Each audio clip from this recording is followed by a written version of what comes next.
Bonjour à toutes et à tous. Alors aujourd'hui, une vidéo pour vous montrer un problème de stationnement avec un automobiliste, mais plutôt pour vous parler des assurances et de ce qui peut se passer dans ces cas-là quand vous avez un accident avec un tiers. Alors c'est pas quelque chose qui m'est arrivé personnellement, mais c'est quelque chose qui aurait pu m'arriver. Donc là, je circule sur une voie normale de circulation, à savoir sur la piste cyclable même. Donc là, une bande cyclable qui va se transformer en piste cyclable et dans une agglomération éclairée, hein, mais je peux avoir un éclairage assez faible, hein, et j'ai le droit donc de circuler à une vitesse normale. Et donc voilà, les distances de freinage peuvent être plus courtes, enfin plus longues en vélo. Donc voilà, et donc je circule normalement et je ne m'attends pas à avoir un stationnement sur une bande ou une piste cyclable, puisque le stationnement et l'arrêt est tout simplement interdit sur bande cyclable comme sur piste cyclable. La personne qui s'y trouve n'a rien à y faire, donc j'ai le droit de circuler à des vitesses tout à fait adaptées. Donc là je roule très lentement, hein, c'est de nuit, je roule vraiment pas vite, vous allez voir. Donc là on est en vitesse réelle, et là que ce que je vois sur la piste cyclable, parce que là on est encore sur une bande cyclable, mais à partir de là on est sur une piste cyclable, donc je le vois. Alors moi sur mon vélo j'ai un très bon éclairage, hein, assuré par ma moyeu dynamo avant, donc vraiment très bon éclairage, mais c'est pas le cas de tous les cyclistes, hein. Beaucoup de cyclistes ont des éclairages plus faibles, donc on peut très bien ne pas voir cet automobiliste qui est donc stationné sur la chaussée. Au passage, même si la chaussée est éclairée, moi je sais que je l'ai vu vraiment assez tardivement, hein, puisque même voilà, s'il y a de l'éclairage ambiant, la voiture elle est quand même noire. Voilà, donc on a l'impression qu'elle est allumée en rouge, mais ça c'est grâce à mon très bon éclairage sur mon vélo. Et bien en fait, voilà, là on est sur un endroit où il n'y a pas d'éclairage à cet endroit-là de cette rue, et donc voilà. Donc ce qui peut se passer, il y a deux options qui peuvent vous arriver en tant que cycliste dans cette situation. Bon, enfin plusieurs options. Soit vous l'avez comme moi largement anticipé, donc vous sortez de votre aménagement. Et là, il y a deux options. Vous n'avez pas vu quelqu'un arriver et vous faites accidenter à ce moment-là. C'est la première option. Sachez que dans ce cas-là, vous êtes partiellement en tort par rapport, bien sûr, ce que c'est à vous de vérifier avant de sortir de votre aménagement vis-à-vis de l'automobiliste. Mais par contre, l'automobiliste qui est garé illégalement, il sera aussi impliqué dans l'accident. Et donc, vous pourrez vous retourner contre lui, puisque vous avez dû changer de votre aménagement, enfin, changer de placement à cause d'un aménagement, enfin, à cause d'un stationnement illégal. Et donc, tout simplement, l'aménagement n'était pas exploitable. Et donc, vous êtes mis en danger, vous avez pu mal regarder. Vous pouvez aussi, en regardant, glisser et chuter, mais dans ce cas-là, il sera toujours en tort, puisque vous aurez chuté parce qu'il utilise cet aménagement.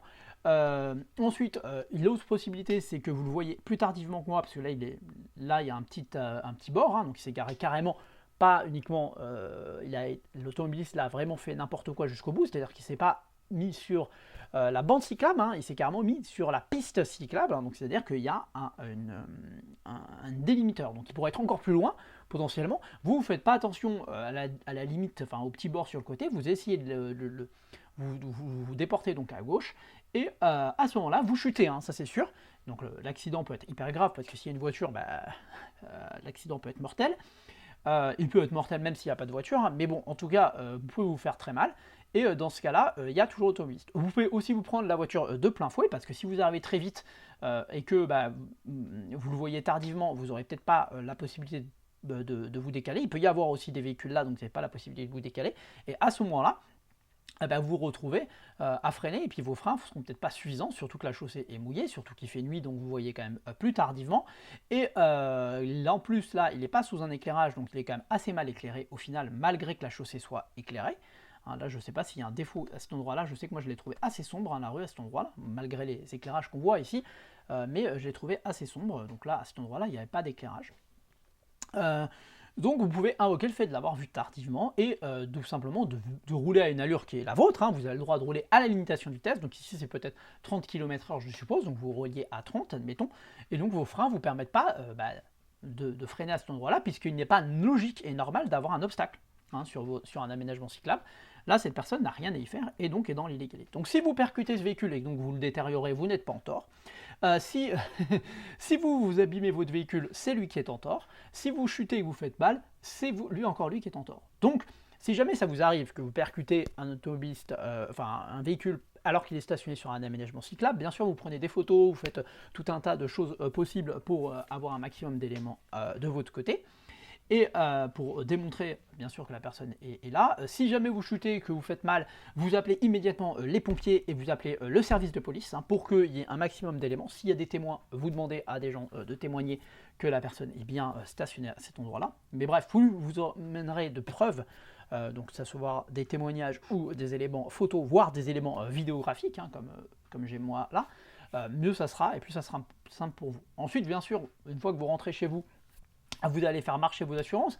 Pour ça, vous utilisez votre assurance maison, tout simplement, et vous allez tout simplement vous retourner hein, donc, contre la personne, enfin l'assurance va se retourner contre lui pour faire marcher sa propre assurance pour un stationnement illégal, enfin illicite, et donc tout simplement que l'ensemble des dommages, hein, dommages corporels et potentiellement les dommages sur votre vélo, soient pris en charge par son assurance. Hein. Quant aux dommages sur son propre véhicule, ça sera donc un accident dans lequel il est en tort, et donc ça sera soit pour sa pomme s'il est assuré au tiers, soit son assurance qui du coup marchera automatiquement, et dans ce cas-là il aura les malus qui vont bien avec. Enfin ça après je sais pas comment ça marche les assurances, mais je suppose qu'il aura un malus, hein, puisque voilà.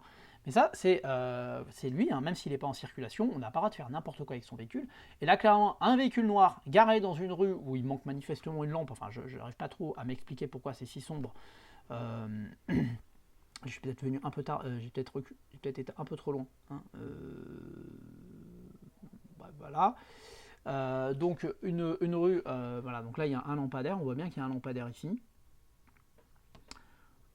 Je sais pas pourquoi je trouve que c'est assez sombre en tout cas. Je sais que je me rappelle, voilà. Donc le lampadaire il est là, mais le véhicule il est stationnaire. Donc c'est quand même éclairé, mais ils sont quand même assez éloignés. On voit bien que là, il n'y a pas de luminaire, il n'y a rien en plus qui éclaire de ce côté-là. Donc voilà, qu'on le voit, mais il y a quand même un en face ici. Hein, donc je suis un peu me disant, mais c'est vrai que moi je me rappelle très bien avoir eu du mal à la revue tardivement, hein, pas m'y attendre hein, du tout. Alors j'ai largement anticipé, il n'y a pas eu de problème.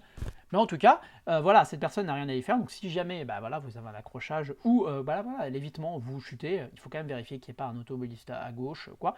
Vous pouvez vous retourner contre la personne via votre assurance d'habitation tout simplement, hein, que vous pouvez contacter, enfin votre assurance responsabilité civile, ou je ne sais pas comment ça s'appelle, bref. Voilà, en tout cas en général c'est inclus avec l'assurance habitation.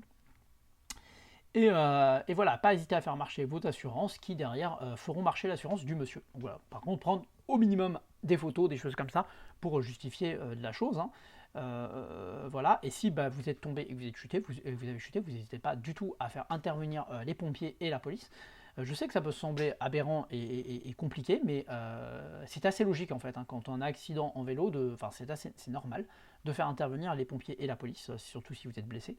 Mais en tout cas, si vous avez chuté, pour tout simplement, en plus, ils pourront constater hein, la personne hein, et voir le verbaliser en même temps. Ce qui pourrait le calmer, voire même là, ça pourrait faire mesure de fourrière, hein, parce que clairement le véhicule est très gênant, et en plus c'est un stationnement qui peut être dangereux, parce que clairement, là, quelqu'un qui prendrait le rebord, il va glisser, il va se faire très mal, voire il va... voilà, peut-être, voilà. Ça peut être une chute qui peut être très violente, hein. Chute sur le côté comme ça peut être une chute qui va pas rigoler, surtout s'il arrive un peu vite. Donc, clairement, vraiment. Voilà. Et moi, je comprends pas, honnêtement, en tant qu'automobiliste, je vois pas qu'est-ce qui peut passer par la tête de cet automobiliste pour dire tiens, je vais me garer là, il n'y a pas de problème. Voilà, déjà, il serait garé un petit peu avant.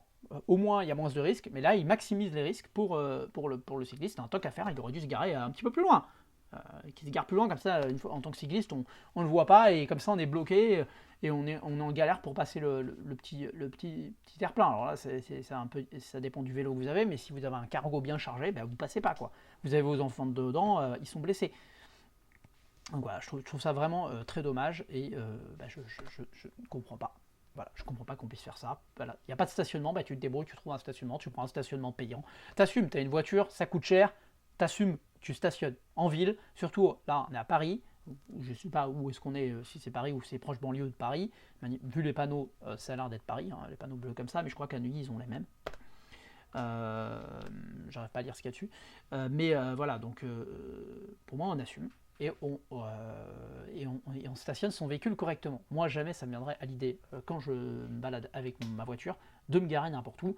Je comprends pas que des autres fassent comme ça, quoi, se garent n'importe où. Moi ça m'insupporte, voilà, c'est comme quand les automobilistes s'arrêtent par exemple ici, hein, donc dans une intersection, c'est bien sûr interdit, ou là, hein, enfin voilà, sur la piste, au niveau du piste cyclable, ou pire, encore pire, sur le passage piéton.